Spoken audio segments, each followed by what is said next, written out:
Radhe Radhe everyone, आप देख रहे हैं सीरियल सियापा, जहां पे मिलती है आपको आप ही के फेवरेट शो से जुड़े इंटरेस्टिंग अपडेट। दोस्तों, आज रात के एपिसोड की शुरुआत में दिखाया जाएगा कि श्रीनिवास जब बताते हैं अपने भाई यानी कि गोविंद राज को कोल्हासुर के विषय में कि वो आ चुका है और आक्रमण करने वाला है। और इधर दिखाया जाएगा कि कोल्हासुर गांव वासियों को बंदी बना चुका होता है और उन पर प्रहार करने का प्रयास कर रहा होता है।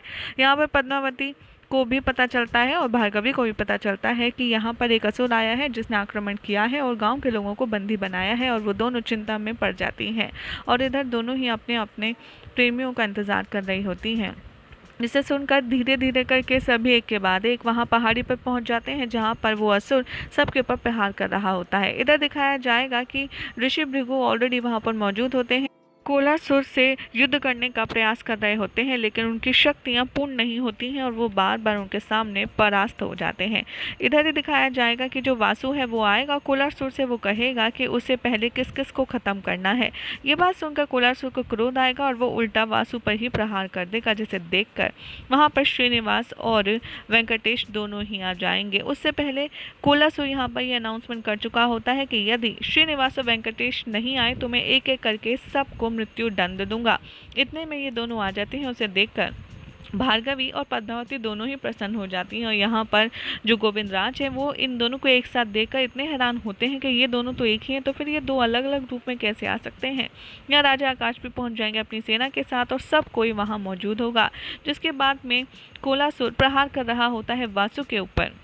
इधर दिखाया जाएगा कि माता पार्वती कहती आएंगे नजर महादेव से कि आप कुछ कर क्यों नहीं रहे हैं, क्या आप कोई सहायता नहीं कर सकते। महादेव कहेंगे कि नहीं, मैं इसमें कोई सहायता नहीं कर सकता गौरी, क्योंकि ये रचना सिर्फ मेरे आराध्य की है।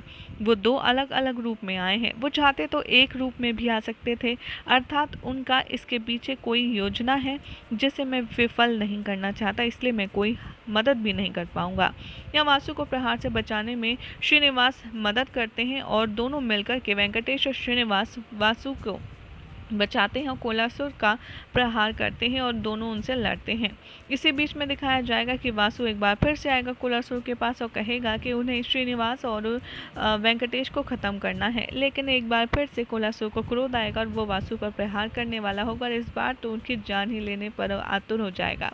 यहाँ पर शुक्राचार्य देख रहे होते हैं अपनी दिव्य दृष्टि से और वो सोचते हैं कि आखिर ये जो वेंकटेश है यानी कि जो श्रीनिवास है वो अपनी शक्ति जागृत क्यों नहीं कर रहा है, जबकि उसे पता है कि उसके पास असीम अपार शक्तियां हैं। उसके बावजूद भी ये मनुष्य रूप में मनुष्य की भांति क्यों लड़ रहा है, कुछ समझ नहीं आ रहा। और इधर दिखाया जाएगा कि कोलासुर वेंकटेश और श्रीनिवास दोनों पर भारी पड़ता हुआ नजर आता है और दोनों को परास्त कर देता है और ज़मीन पर वो दोनों गिर जाते हैं और दोनों को वो बंदी बना लेता है, जिसे देखकर भार्गवी और पद्मावती दोनों ही परेशान होती रहती हैं। यही हो जाएगा आज रात के एपिसोड का एंड, जिसके बाद कल क्या होगा आपको बताएंगे नेक्स्ट रिपोर्ट में।